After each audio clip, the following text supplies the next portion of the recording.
Mwana husomo ngawe na ujuzi, tibakishe ule wa serikali. Lauzaba ho utunge hazi, urumie ya hao ankiri. Gabo ledi mangabo ulozi, gabo biashara na matembezi. Rijo shindari zirumie, ritunge hazi zenza mrani. Laikeze nchida ngizo chashi, naritoka na shaitikani. Risumbu timba ike hao mavi, ribuwe wala hazi. Nyima sanduku ya mali, namnike bahati. Oanzo amuwe wana hazi, au wala bashirika watiti. Inti ya haturi ya nzawo, ketuli na itolasi. Gari underi heze, hamusomo na hazi. Zitambiri ziundrawo, makatiri somawo. Narikaza neri zirele kweli. Nyimlio bonze mtumao, mtido fikiri ya dabasi. Na mfikiri tena namna ya hujambuwe wanahazi. Yesu ila haya urumia, riwaneno umasikini. Dekaribu wa mashirika, gabo hazizi nji haruma yenti. Inti ya haturi ya nzawo, ketuli na itolasi. Gari underi heze, hamusomo na hazi. Zitambiri ziundrawo, makatiri somawo. Narikaza neri zirele kweli.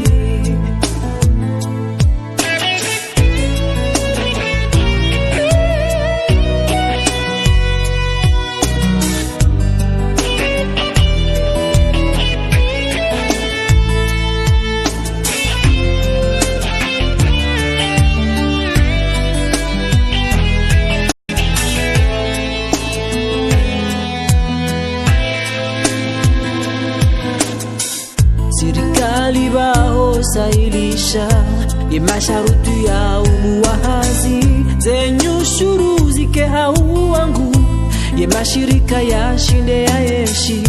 Mashirika ya kinafusia, ekanga yo menji haruma yeti. Ankibange hijo kanjema, wakaye winji watomaya. Inti ya haturi ya nzawo, ketuli na itolasi. Gari underi heze, hamusomo na hazi. Zitambiri ziundrawo, makatiri somawo. Narikaza neri zirele kweli. Mwana husomo ngawe na ujuzi, tibakishe ule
honorable assistance, Madame et Monsieur les membres de jury, Monsieur l'impétrant, avant de commencer, je demande, s'il vous plaît, à chacun dans cette salle de bien vouloir éteindre son téléphone portable ou tout au moins de le mettre en mode vibreur ou silencieux pour ne pas perturber le bon déroulement de la séance.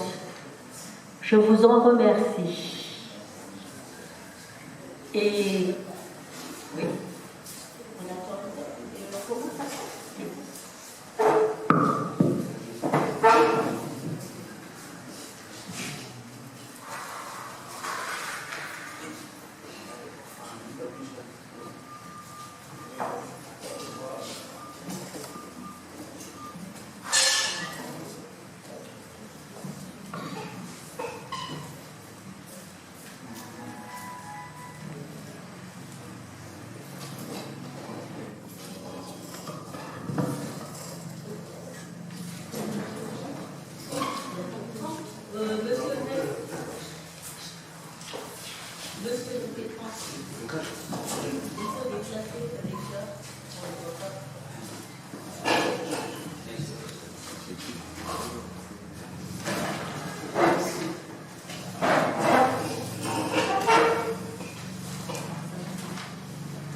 Bon, nous sommes aujourd'hui réunis ici dans cette salle pour assister à la soutenance d'une thèse présentée devant l'Université des Tuléars en vue de l'obtention, le diplôme du doctorat en géographie par Hakim Hassan.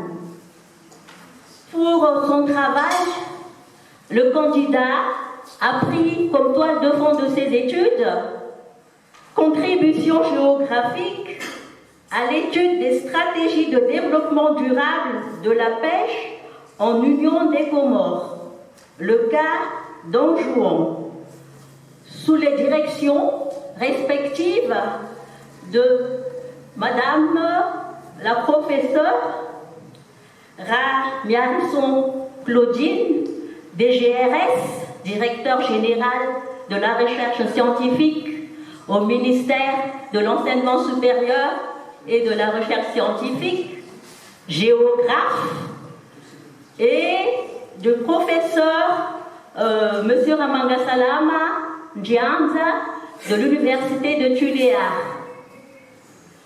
La thèse a été soumise à l'appréciation des personnalités suivantes: Escalité, siégeant Escalité, que j'ai l'honneur et le devoir de vous présenter. Donc, tout d'abord, les deux directeurs de thèse, Madame la professeure Ramiarson Claudine, vous connaissez professeur Ramangasalama Ndianza. Le rapport interne a été rédigé par Monsieur le professeur titulaire Mazakaye Barthélémy, qui est à ma droite. Deux rôles sont attribués à Monsieur le professeur titulaire Maha-Edouard Remanevi de l'IHSL, au bout de la table, du côté gauche, et le rôle du second juge est assuré par Dr Zovula Tumbu, géographe de l'Université de Tuléar. Et moi-même, Ravo Suljan, professeur titulaire à l'Université de Tuléar.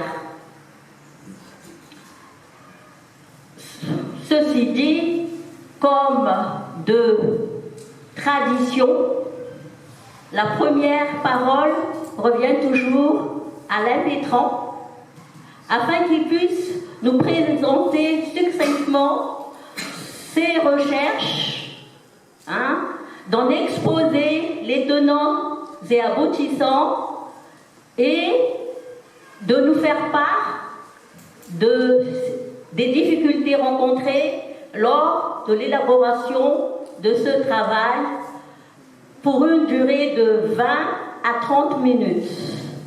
Monsieur Hakim Hassan, à vous la parole.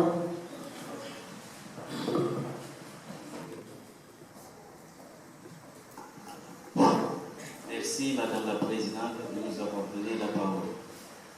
Madame la Présidente du jury, Madame et Messieurs les membres du jury, chers collègues, chers parents, chers amis, avant de présenter cette thèse de doctorat, je souhaiterais d'abord remercier tous les membres du jury d'avoir accepté de participer à cette suppléance.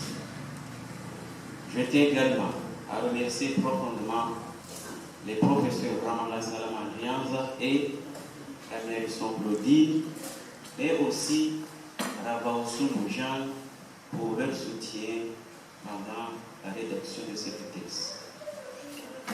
J'en profite également pour remercier l'école doctorale Lettres, Humanité et Indépendance culturelle, grâce à laquelle nous avons pu bénéficier de très nombreuses informations.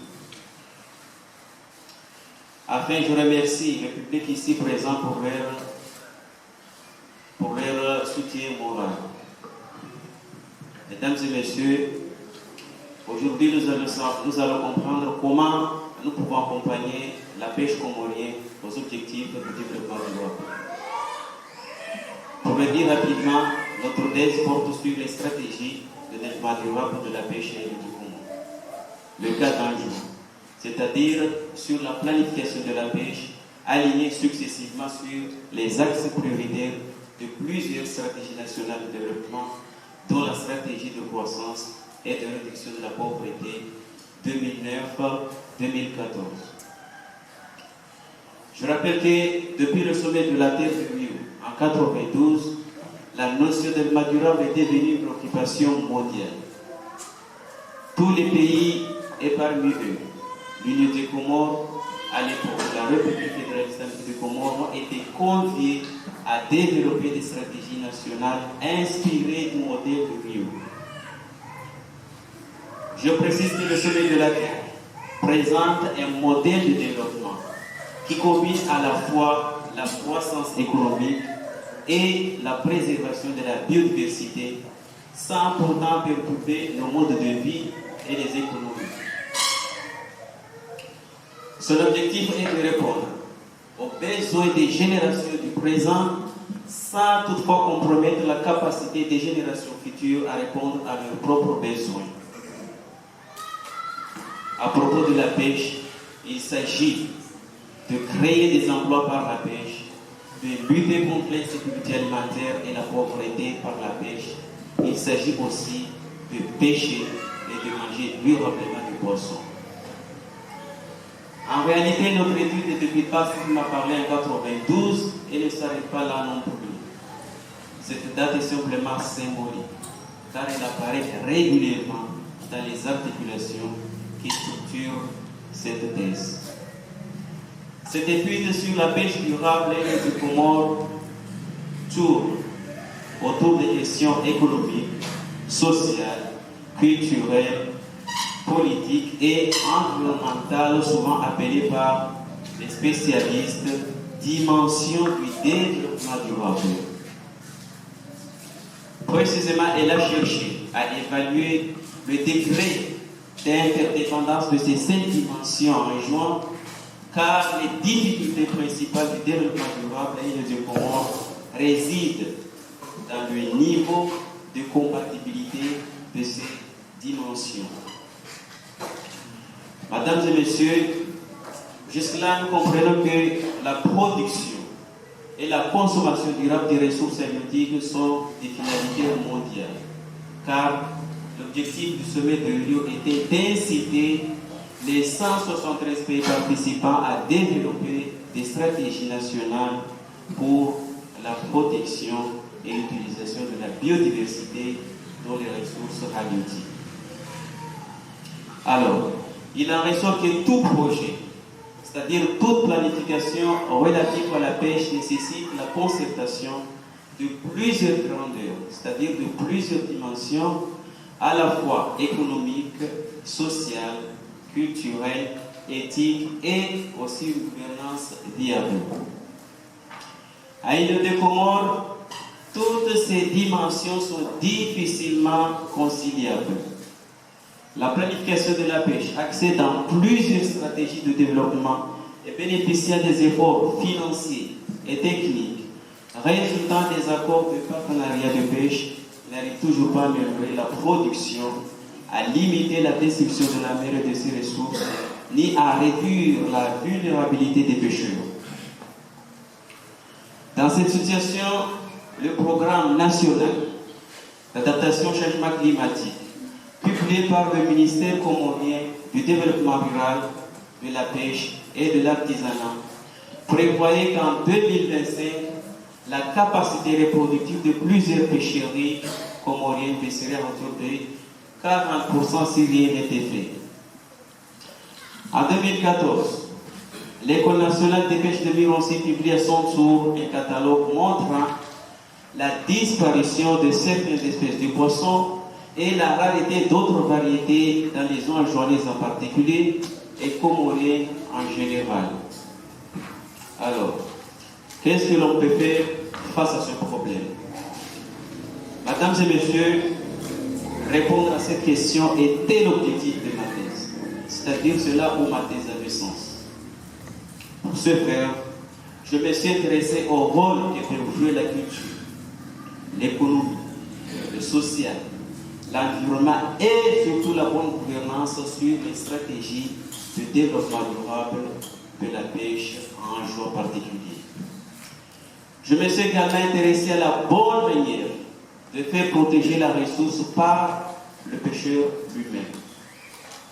Pour en arriver là, nous avons adopté une méthodologie qui s'est articulée sur 3 niveaux de recherche. Tout d'abord, nous avons procédé à une longue série de recherches documentaires. L'objectif était de comprendre la problématique actuelle de la pêche dans le monde, en Afrique et surtout en île du Comores, et d'envisager et de savoir aussi les enjeux. Deuxièmement, nous avons tenu des entretiens auprès des pêcheurs, auprès des consommateurs, auprès de certaines familles, auprès des responsables locaux et surtout auprès des autorités chargées de la gestion de la pêche. Troisièmement, nous avons considéré qu'il a été nécessaire de faire usage de 3 niveaux de savoir afin de saisir la réalité sur la pêche. Il y a le savoir par oui dire, c'est-à-dire le savoir que nous avons pu constituer à partir de ce dont nous avons entendu parler. Il y a le savoir par raisonnement, c'est-à-dire le savoir que nous avons pu constituer également à partir de notre intelligence discursive. Et il y a le savoir direct, c'est-à-dire le savoir que nous avons pu constituer également à partir de ce que nous avons vu et vécu.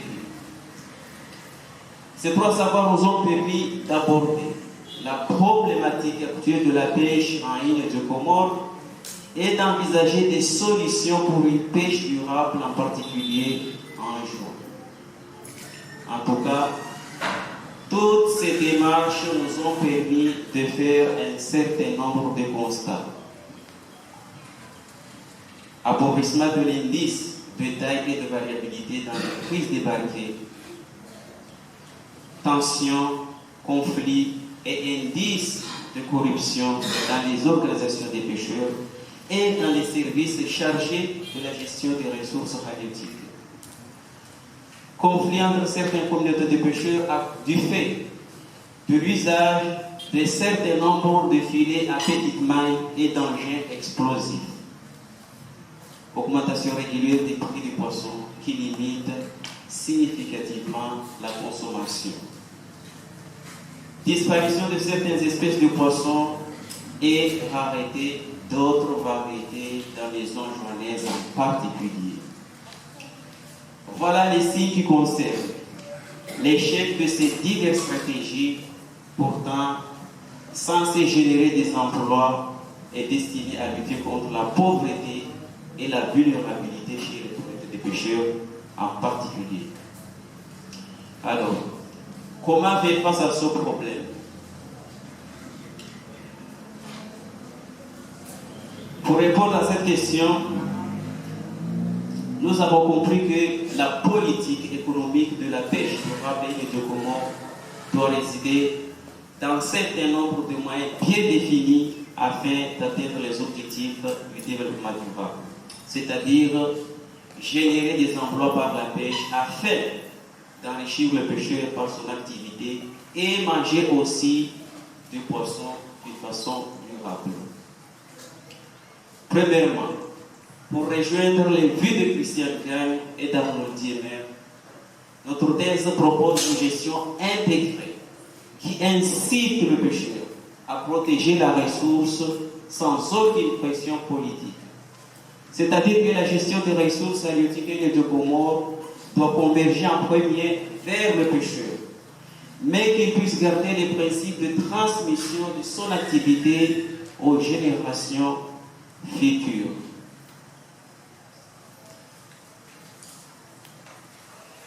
Deuxièmement, notre thèse suggère de toujours garder la pêche à la ligne là où la ressource est abondante. Il faut savoir que la plupart des pêcheurs enjoignés ignorent les dégâts causés par certaines pratiques de pêche avec lesquelles ils ont grandi pour trouver leur subsistance. La pêche à pied détruit le coraux, l'usage des produits toxiques et le rejet causé par les coraux à kérosène détruit la vie marine de la population embryonnaire. Troisièmement, notre thèse propose un contrat de civisme environnemental, c'est-à-dire il s'agit d'adopter une éthique de conservation et de sauvegarde de la biodiversité pour rejoindre un peu la proposition faite par Socrates en 2011, car l'éthique est l'une des valeurs du développement durable pour citer Diemer. Troisièmement, notre thèse propose une éducation au développement durable pour tous les pêcheurs dans le but d'avoir une idée commune de la notion. C'est déjà le point de vue de l'UNESCO en concertation avec le Japon et la France depuis ces 4 dernières années. Cette éducation peut conduire le pêcheur enjoigné à réaliser une participation à ces objectifs communs. Sixièmement, notre thèse propose quelque chose aux pêcheurs. Après leur avoir interdit certaines pratiques de pêche comme un certain nombre de filets à petite maille à l'heure, si ils décident de quitter leur métier. Septièmement, notre thèse réclame une culture de la bonne gouvernance qui repose sur la transparence. Il faut savoir que la plupart des projets de développement à l'île du Comores ont été souvent élaborés par les autorités sans toutefois tenir des réalités sur le terrain, et cela pour satisfaire les bailleurs de fonds. Huitièmement, notre thèse réclame l'augmentation des moyens financier et matériel endogène dans la formation des professionnels de pêche à l'École nationale de pêche de Mirmonsi. Mesdames et messieurs, Madame la présidente du jury, Mesdames et messieurs les membres du jury, voilà le peu que je propose comme solution aux difficultés actuelles de la pêche comorienne, en particulier la pêche anjouanaise, dans ce contexte de développement durable. Ainsi s'achève ma première intervention. Je vous remercie.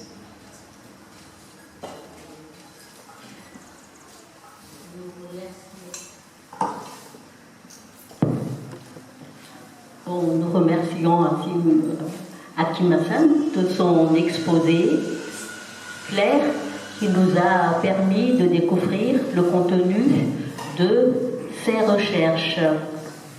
Et maintenant, je passe directement la parole aux deux directeurs de thèse. Certainement, ils ont des choses à dire concernant le travail de l'impétrant. Qui va prendre la parole? Oui. Monsieur le professeur Djanza Ramangasalam, à vous la parole. Je vous remercie, Madame la Présidente. Bien, alors, si vous voulez bien, peut-être qu'il faudrait que je présente brièvement, de manière succincte, ou d'une manière succincte, c'est la même chose, notre candidat. Alors, j'ai ici en face de moi son CV, que je ne vais pas vous détailler, enfin, vous présenter de manière détaillée, mais c'est un étudiant qui a maintenant 37 ans, si je me trompe, et il est oui, il est jeune encore. Non, il est jeune. Oui, mais il se dit peut-être pas trop jeune. Il dit que c'est un peu tard, non? Oui, bon, de toute façon, c'est pas très grave, mais de toute façon, vous avez passé votre baccalauréat en 2003-2004 au lycée de Moutsamoudou en juin.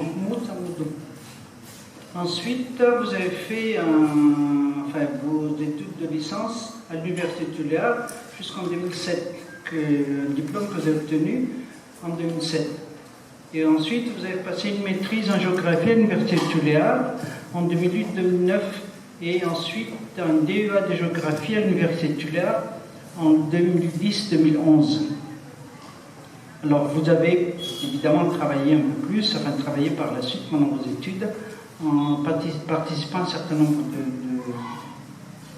de manifestations scientifiques, entre autres une conférence sur comprendre les enjeux des partis sur les changements climatiques. Voilà.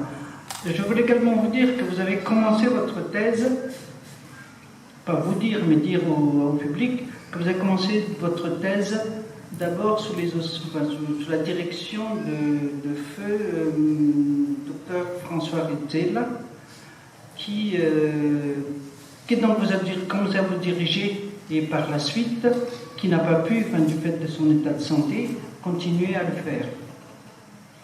Donc quelque part, vous avez également essayé, c'est-à-dire il a essayé de transmettre le dossier à un autre père d'enseignant, c'est-à-dire en l'occurrence le professeur Jean Rousseau et le docteur Couteau, mais qui finalement ça n'a pas pu se faire. Et c'est pour cette raison que j'ai décidé de vous accompagner sur la fin de cette thèse avec la co-direction du professeur Claudine ici à mes côtés.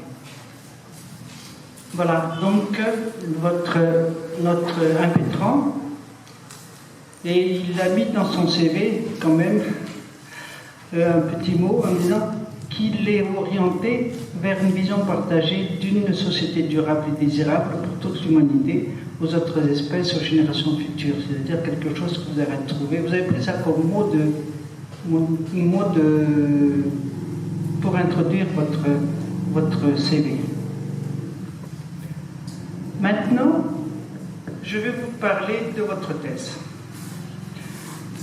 C'est-à-dire que je vais lire et commenter un petit peu ce que j'ai mis dans le rapport scientifique que j'ai présenté au début du mois de janvier. La thèse proposée à soutenance, qui est présentée ici en vue de l'obtention de doctorat de géographie, s'intitule « Contribution géographique à l'étude des stratégies de développement durable de la pêche en Union de Comores, le cas d'Anjouan ». Le travail se présente sous la forme d'un volume de 288 feuillets reliés et pourvu d'une couverture rigide cartonnée ainsi que d'une page de titre. L'ouvrage comporte, outre le texte, une page de remerciements sur un feuillet, une liste des abréviations sur 2 feuillets, un sommaire d'un feuillet, une bibliographie sur 14 feuillets comptant 191 titres d'ouvrages ou articles référencés, mais qu'il aurait peut-être mieux valu différencier à mes yeux plus précisément quant à la distribution. En annexe, les textes également d'un questionnaire, d'un guide d'entretien à destination des acteurs du secteur des pêches, suivi d'une liste de figures, des photos et des tableaux, le tout sur 11 feuillets. Une table des matières également de 4 feuillets, et enfin un résumé de la thèse en français et en anglais en fin de volume sur un feuillet. Alors ce volume, c'est-à-dire la thèse, se divise en 3 grandes parties, précédée d'une introduction générale de 22 feuillets, suivie d'une conclusion générale, malheureusement qui n'est que de 9 feuillets. Les parties apparaissent comme étant relativement équilibrées, avec 3 chapitres chacune, et ont respectivement pour titre contexte général de l'étude, partie 1, difficultés de la pêche en Anjouan et politique nationale de développement durable du secteur, partie 2, et enfin la pêche artisanale anjouanaise dans son aspect traditionnel, particularité et alternative. Ce que je peux dire du point de vue de la forme. Du point de vue de la forme, le travail reflète, à mon avis, le sérieux, votre sérieux, le sérieux que vous avez eu au niveau de la recherche entreprise. Alors on peut dire que la thèse apparaît comme relativement structurée, agréable dans sa présentation et relativement cohérente dans sa démarche. Bon, il y a seulement ce déséquilibre apparent que je viens de signaler tout à l'heure entre l'introduction générale et la conclusion au plan formel. Mais sans vouloir excuser cela, je pense que ça semble provenir d'une volonté qui a été la vôtre de présenter au préalable les options de recherche, les instruments adoptés, ceux avant interprétation et exploitation des résultats. Alors quant au style, le français utilisé, qui est formulé dans une langue assez claire, mais avec quelques adresses malgré tout, ne nuit pas à la lecture du texte. Une lecture qui reste très aisée, malgré évidemment ces lourdeurs et ces maladresses que je viens de signaler. Mais à chaque fois, heureusement, au niveau des différentes sections de la thèse, il y a divers schémas, tableaux et puis photos qui viennent illustrer votre propos. Pour ce qui est du fond, on peut d'abord souligner, et je le ferai, l'originalité de la thèse dans le choix du thème traité et aussi de son traitement. Vous avez essayé d'adopter dans votre recherche le parti d'une approche pluridisciplinaire, ce qui a peut-être un petit peu nui à l'image d'ensemble de la thèse. La vision est cependant très claire. Il y a une volonté manifeste de contribuer à proposer une stratégie cohérente pour améliorer la qualité de vie des pêcheurs en Anjouan. Et ce, en gardant à l'esprit que la pêche, comme toute activité humaine, comporte un certain nombre de risques à ne pas ignorer au niveau de l'environnement et du développement durable. La discussion des thèses et conclusions que vous avez avancées est laissée à la discrétion, à l'appréciation de ce jury. Ceci étant, au final, j'ai considéré qu'il ne devait y avoir aucune objection majeure à ce que soit présenté en soutenance la présente thèse. Alors, voilà le texte de mon de mon rapport scientifique. Je voudrais peut-être ajouter simplement que quand nous avons travaillé ensemble, Madame Ramerson-Claudine et moi-même, je lui ai remis votre texte, je lui ai fait passer votre texte, et ensuite elle a émis un certain nombre de remarques, ce qui vous a conduit par la suite à modifier un certain nombre de choses. Et je pense que vous avez fait ce qu'il fallait faire, mais c'est elle qui va de toute façon en reparler de manière plus précise. Je vous remercie, Madame la Présidente.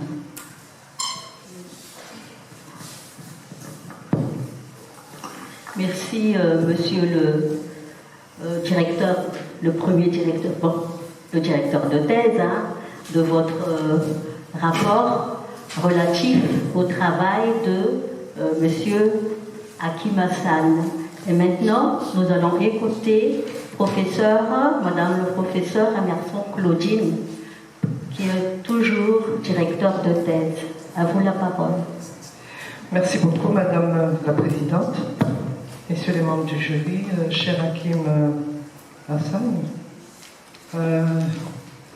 si j'ai accepté de co-diriger cette thèse avec le professeur Ndianza, c'est que j'ai trouvé le travail, la thématique qui est traitée, vraiment d'actualité, puisqu'elle traite de stratégie durable au centre des préoccupations actuelles, non seulement aux Comores, dans l'océan Indien, en Afrique et dans le monde entier. Je crois que vous avez suffisamment démontré ces différentes étapes dans votre thèse. Ce travail qui vient s'ajouter aux quelques travaux traitant de la même thématique dans l'océan Indien, mais aussi aux Comores. Vous avez commencé à vous pencher sur ce domaine en juin 2015, si j'ai bien compris, ou un peu plus tôt, et vous avez sorti un article sur la pollution des eaux côtières, impact sur la ressource halieutique des eaux anjouanaises à l'université de Turiaf. Je crois d'ailleurs que cet article s'inscrit dans la préparation de votre thèse, n'est-ce pas? Ensuite, en 2016, vous avez participé au doctoral. J'étais présente à ce moment-là, en 2016, à Tuliar, sur les projets de développement durable de la pêche à enjouant politique et réalité. Et il me semble que vous avez également participé à ma thèse en 180 secondes à l'Académie malgache à Tsimbadzaz.